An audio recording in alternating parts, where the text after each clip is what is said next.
exactly like all of the pop guys. Yeah. First of all, it was a good thing because I knew I couldn't. Jim Keltner sits behind the drums like a king on his throne. For over 50 years, this legendary session drummer has played with literally everyone who matters in rock and roll.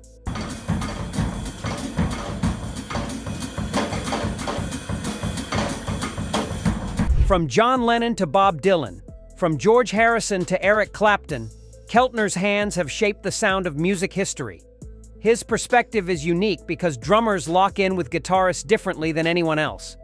When Keltner finally revealed his 10 favorite guitarists, the music world stopped to listen. So I'm looking at these big soulful eyes of hers. This was not just another fan's opinion. This was the man who felt every note, every bend, every solo from the best seat in the house. His choices surprised everyone. Some legendary names were missing. Some unexpected players made the cut. The list revealed truths about guitar playing that most people never consider. Today, we count down Keltner's personal favorites from 10 to 1. 10. Mike Campbell. Mike Campbell never chased fame like other guitarists. He stood quietly beside Tom Petty for decades, crafting riffs that became American anthems.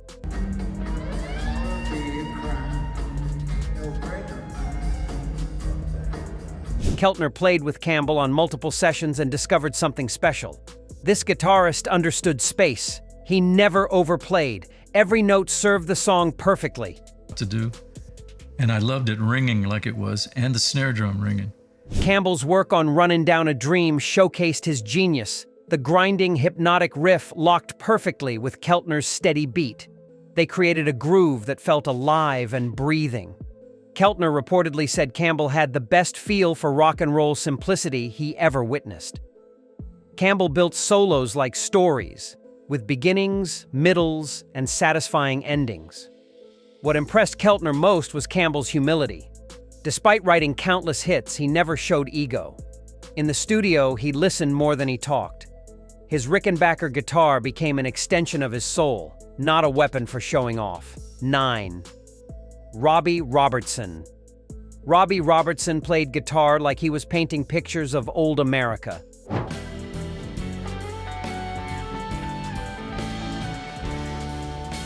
His work with the band created a completely new sound that blended rock, country, folk, and blues.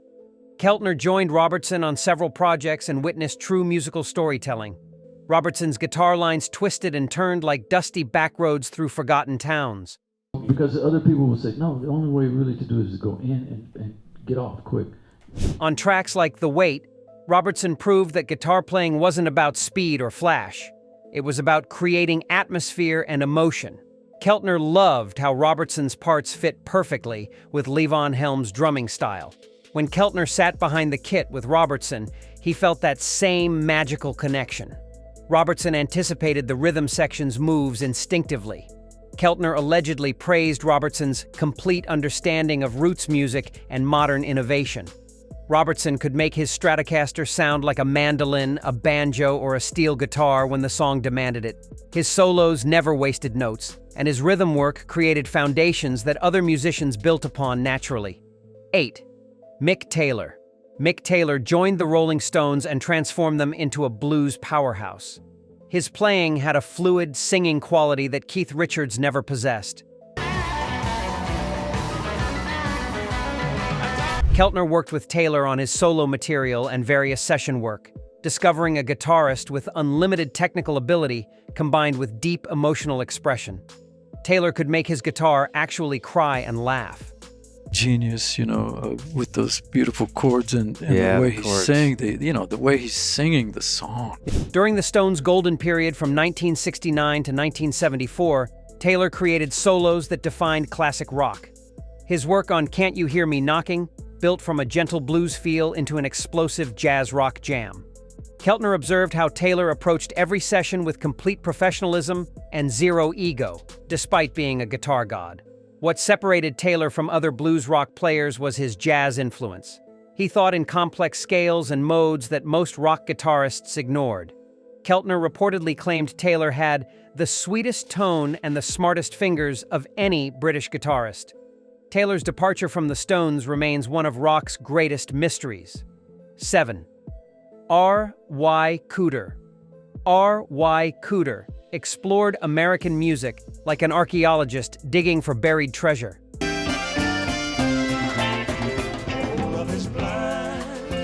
His slide guitar work created soundscapes that transported listeners to different times and places.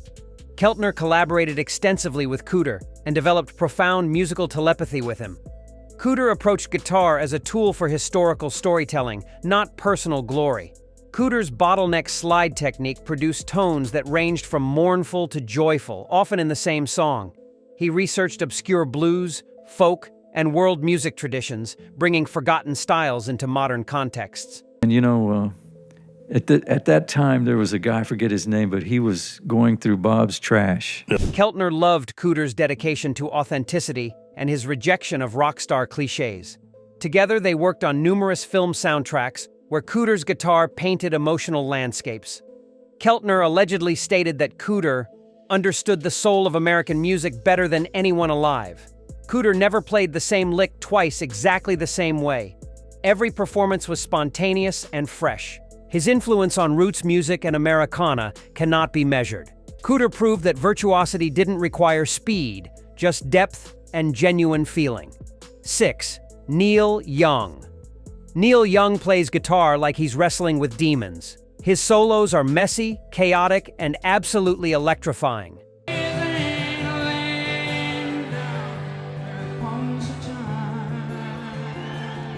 Keltner performed with Young on several occasions and discovered that Young's sloppiness was actually fierce honesty.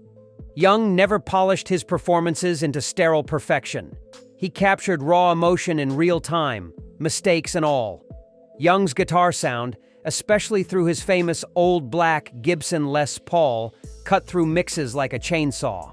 His extended solos on songs like Down by the River and Cortez the Killer built intensity through repetition and gradually increasing aggression. Keltner appreciated how Young served the emotion of each song rather than displaying technical prowess. What made Young special in Keltner's eyes was his fearlessness. Young took risks constantly, never playing it safe or repeating himself. His feedback-drenched solos influenced grunge before grunge existed. Keltner reportedly said Young had the most honest guitar in rock and roll. Young proved that perfect technique mattered less than perfect feeling and conviction. 5. Freddie King. Freddie King attacked his guitar with physical force that other blues players couldn't match.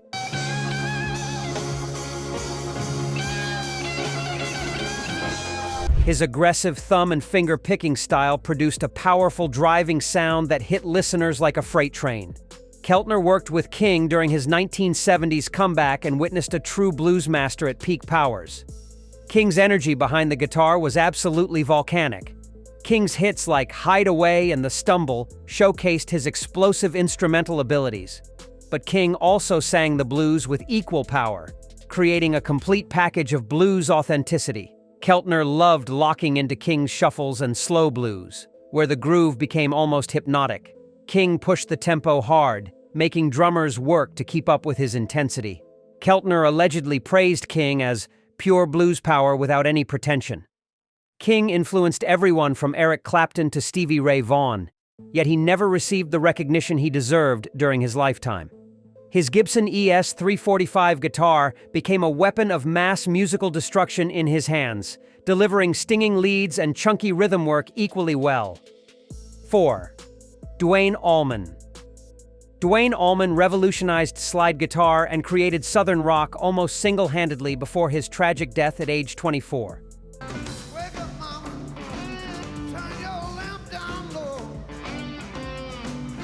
His work with the Allman Brothers Band and as a session musician at Muscle Shoals established new standards for emotional guitar playing.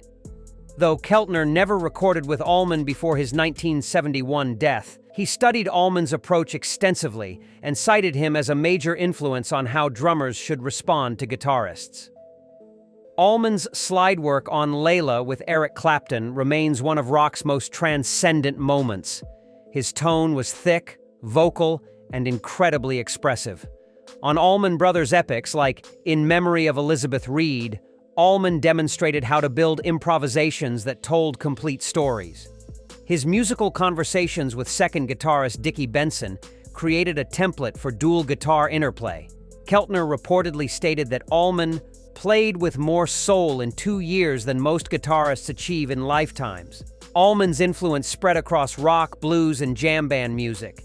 His Chorosidin bottle slide and Gibson Les Paul combination produced a signature sound that countless players have tried to copy without success. 3. George Harrison. George Harrison became Jim Keltner's close friend and frequent collaborator.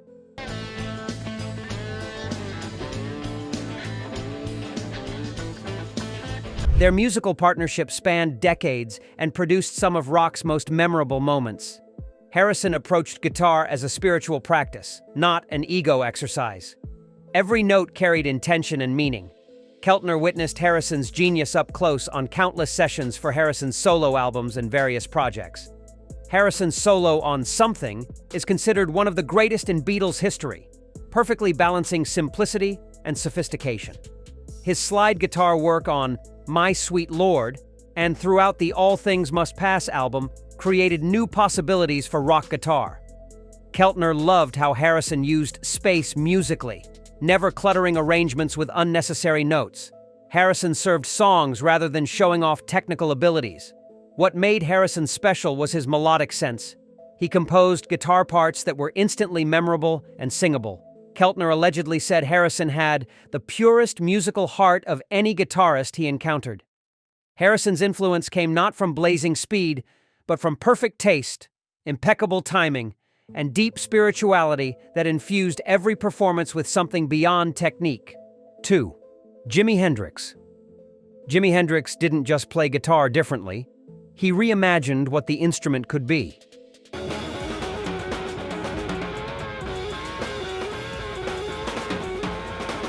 Though Keltner never recorded with Hendrix before his 1970 death, Hendrix's influence loomed over every session Keltner played afterward.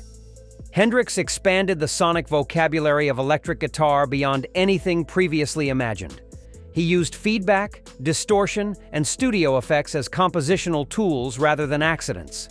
Hendrix's revolutionary performances at Monterey and Woodstock showed the world that guitar could be visual art, theater, and transcendent music simultaneously. Songs like Voodoo Child and Machine Gun demonstrated technical mastery combined with deep blues feeling and psychedelic experimentation. Hendrix played left-handed on a right-handed Stratocaster strung upside down, creating unique fingering possibilities. 1. John Lennon. John Lennon takes the top spot on Jim Keltner's list, and this choice shocks many people.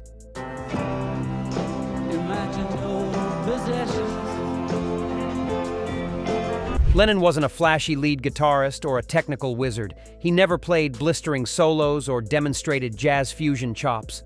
But Keltner, who worked extensively with Lennon during his solo career, understood something crucial. Lennon possessed the complete package that made great music. Rhythm, timing, feel, and songwriting merged in one person. Keltner played on Lennon's Imagine, Mind Games, and numerous other sessions. He witnessed how Lennon's acoustic guitar strumming created the foundation for timeless songs. Lennon's rhythm playing was deceptively sophisticated, incorporating complex chord voicings and subtle timing variations. His electric guitar work on Beatles tracks provided the backbone that allowed other players to shine. Lennon knew exactly what each song needed and never overplayed.